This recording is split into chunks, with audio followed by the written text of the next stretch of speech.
এটার কারণ কি? এটার কারণ হলো, মনে রাখো ছেলেরা, তোমাদের যাদেরকে কেউ ডাক দেয় না নামাজের দিকে, আল্লাহর দিকে উঠায় না, বলে না, মা বাপও বলে না, এর মূল কারণ হলো তোমাদের যাকে ডাকে না, বিশ্বাস করো তোমার উপরে আল্লাহর লানত, আল্লাহর গজব পড়ছে। এই জন্য তোরে আল্লাহর কোনো মাখলুকও তোরে ডাকে না, তোর আপন মা বাপও তোরে ডাকে না। আল্লাহ পাক তোর থেকে রহমের নজর সরে নিছে, রহমের নজর সরাই নিছে। যা নাফরমান, তোরে আমি জাহান্নামের রাস্তায় ছেড়ে দিলাম, যা চা, চল তুই আগা। আমি তো আমার 7 বছরের বাচ্চারে উঠাই ফজরের জন্য। আমার মা তো আমার আজীবন আমাদেরকে ফজরের নামাজের জন্য উঠাইছে। তোর আপন মা বাপ সন্তানকে ভুলে যাওয়া, আপন মা বাপ সন্তানকে না ডাকা, বুঝাই তো যায় তার উপরে আল্লাহর গজব পড়ছে, আল্লাহর গজব পড়ছে। এই পরিমাণ গুনার নাফরমানি করছে, এই পরিমাণ নাচ গান উলঙ্গ ছবি আর জিনা ব্যভিচারের দৃশ্য মোবাইলে দেখে, যার কারণে খোদার লানত তার উপরে পড়ছে। আল্লাহ বলছে, যা, তোর থেকে আমি সকলের নজর সরিয়ে দিলাম, যা তুই চল। ومن يشاقق الرسول من بعد ما تبين له الهدى ويتبع غير سبيل المؤمنين نوله ما تولى ونصله جهنم। আল্লাহ কোরআনে বলেন, বান্দা, আমার রাসূলের মাধ্যমে আমি 23 বছরে হেদায়েতের সমস্ত রাস্তা স্পষ্ট করে বলে দেওয়ার পরেও যারা আমার রাসূলের বিরুদ্ধাচরণ করবে এবং আমার ইমানদার মুমিন নেককার বান্দারা যেই পথে চলে তার উল্টো পথে যে চলবে, রাসূলের বিরোধিতা করবে, ইমানদার নেককার বান্দাদের উল্টো পথে যে চলবে, খোদার কসম বন্ধু আমার, আল্লাহ কোরআনে বলছে, বান্দা, নুয়াল্লিহি মা তাওয়াল্লা, আমিও তখন তোকে সেই উল্টো পথেই চালাবো, আর কোনোদিন ভাও করব না।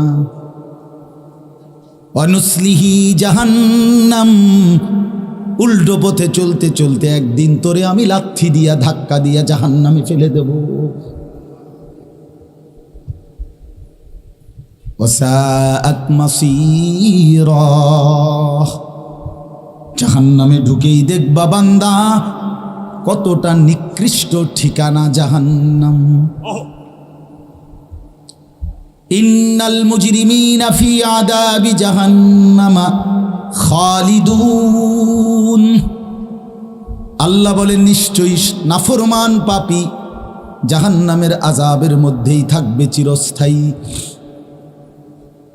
লা ইউফাত্তারু আনহুম, লক্ষ কোটি বছরেও জাহান্নামীকে 1 সেকেন্ডের জন্য বিরতি দেয়া হবে না। আল্লাহ বলেন, লা ইউফাত্তারু, আযাবের কোনো বিরতি হয় না। আযাবের কি নাই? ওয়াহুম ফীহি মুবলিসুন। আল্লাহ বলেন, জাহান্নামী চিরবিষণ্ণ মলিন চেহারা নিয়েই থাকবে, কোনোদিন মুখে হাসি ফুটবে না। হসপিটালের রুগীও তো মাঝে মাঝে হাসি দেয়, দেখ না? অপারেশনের রুগীও তো মাঝে মাঝে হাসিয়ে দেয়। ক্যান্সার রুগী যে শুনছে আর মাত্র 2 মাস বাঁচবে, সেও তো হাসি দেয়, দেয় কি না বলেন? কোনো ঘটনায়, কোনো প্রসঙ্গে, কোনো কথায় সেও তো হাসে।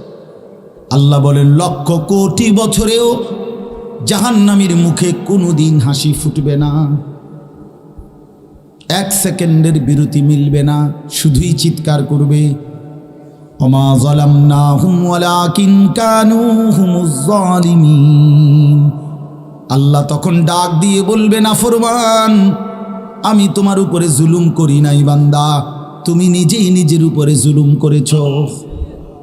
আমি সময় দিয়েছি, আওয়ালাম নুআম্মিরকুম, ভেবে দেখো বান্দা, প্রতিটি বন্দিগি করার জন্য আমি আল্লাহ তাড়াহুড়া করি নাই, সময় দিছি কিনা? দুপুর 1টা বাজে জোহরের আজান হয়েছে, বিকাল 4টা বাজে আসরের আজান হয়েছে, মাঝখানে 3টা ঘন্টা পার হয়েছে। জোহরের নামাজের 12 রাকাত বা 10 রাকাত নামাজ পড়তে 3 ঘন্টা লাগে না। তাইলে বান্দা আমি তো সময় তো দিয়েছি, তুমি তো কোনো পাত্তা দিলা না।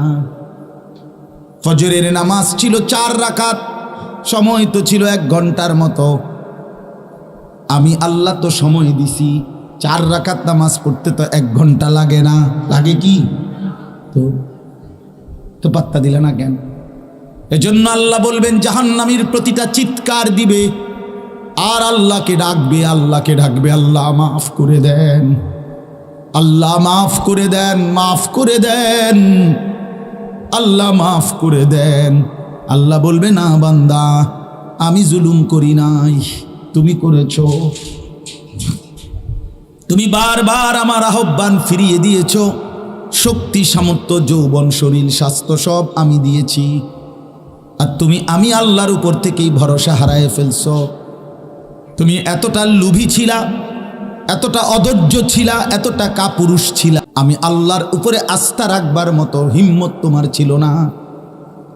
তুমি মনে করছো তুমি তোমার নিজের হাতে নিজের তুলে নিছো। আল্লাহ মাফ করে দেন। কোরআনুল কারীমের মধ্যে আছে জাহান্নামীদেরকে ফেরেশতারা জিজ্ঞেস করবে মা সালাকাকুম ফি সাকার, তোমাদেরকে জাহান্নামে কিসে আনলো, কি কারণে জাহান্নামে আসলা? ক্বালু লাম নাকু মিনাল মুসাল্লিন। খোদার কসম বন্ধু, জাহান্নামী 1 নম্বরে উত্তর দিবে বন্ধু আমরা নামাজি ছিলাম না। ক্বালু লাম নাকু মিনাল মুসাল্লিন, আমরা নামাজি ছিলাম না, এজন্য জাহান্নামী হলাম, সেজদা করতাম না। অনেক বড় নিয়ামত।